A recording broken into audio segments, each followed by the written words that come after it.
Good afternoon. This is Elliot Gibbs reporting for the University of Queensland. I have come to the beautiful Bella Creek region to interview Janine Gledhill.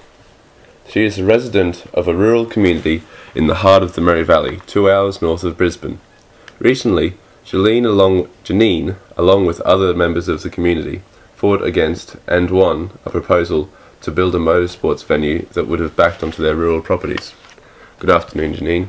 Thank you for sharing your story. Good afternoon, Elliot. Could you please describe to the listeners the area that you live in so they can understand why the community fought against the development? Okay, well, Bella Creek is in the heart of the Murray Valley.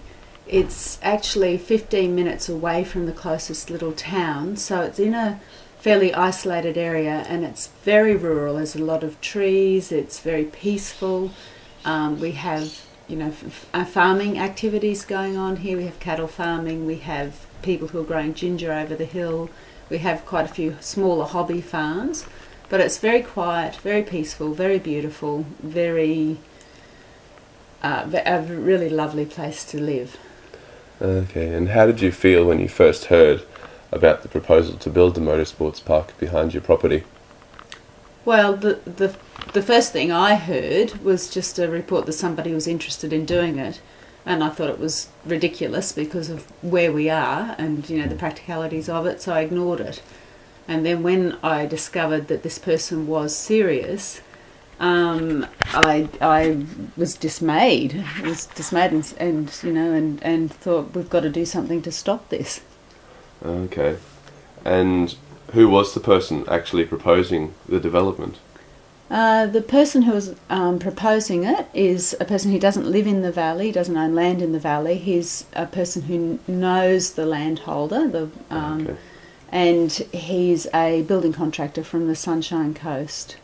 And as a building contractor, he probably wouldn't have had any prior experience with this sort of development. Well, not as far as we're aware. What we have heard is that he's just been coming up here and recreationally riding for a number of years now, and we're assuming that he and the landholder sat around a fire and thought, oh, this would be a good idea, we could turn this into a business, and that's as much as we know. And once you found out it was a serious proposal, how did you go about opposing the motorsports park? Well, initially I put a flyer in just local residents, up and down our road, and rang a few people to say, look, I've heard this is happening. We need to discuss it. What do we think we need to do about it? And then about half a dozen of us went and saw some lawyers because we thought we really need to, find out how to do something like this. None of us had ever been through it, and the lawyer's advice was to form a group and to get a steering committee and start getting the word out, start letting people know that it was going on, and to really, do a lot of research, which is what we did.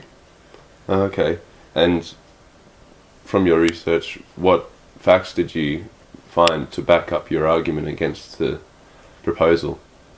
Well, what we started researching was, how and where these facilities are run and what was considered best practice. So we looked at a lot of studies that were government and industry studies. We started, looking at the roads, what was expected of roads and how many people were supposed to travel on what sort of roads and what conditions were required. We started looking at, the implications of the fact that it's a medium to high bushfire area and that it's a flood-prone area and how that would affect, the development.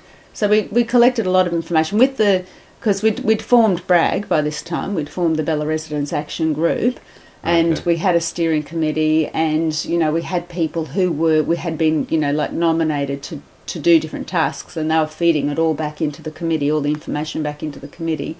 So we started collating all that information to be able to let other people know, let everybody know in the area. And when people started to find out about it, what was their reaction? We got strong support to oppose it because we'd been through the Traveston Dam fight to try and stop the Murray Valley being flooded, and a lot of people, there'd been a lot of consultation in the time since the decision to stop it had been made.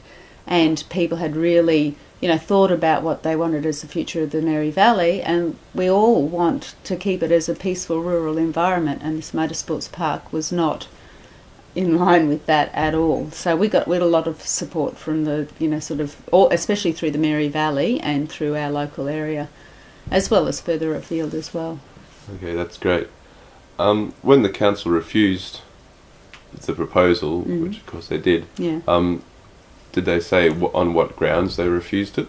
Yeah, they refused it on 8 counts, which is pretty big, apparently. Yeah. Apparently, we're led to believe that it was 8 counts, and they were all points that we'd raised in our submissions, because we'd had 179 submissions put in against the proposal, sorry, and the proponent didn't get any, didn't have any submissions for it, and anyway, so it was all issues. It was all on the road access. It was all on how it would affect the amenity of the area. It was all on the fact that, what would he do if he had 1,000 people up there in a day, and all of a sudden Barumba Dam rose because they'd had rain up in the headwaters, and they were all stranded. It was all issues like isolation, emergency access, so and bushfire hazard too. So. They were all issues that we'd been concerned about, and we were vindicated with our concerns. Okay, and now that it's gone through council and been refused, how does it feel to have won against this proposal? Wonderful. It's a relief. Glad that all our hard work was recognised, and that it was legitimised by the council decision.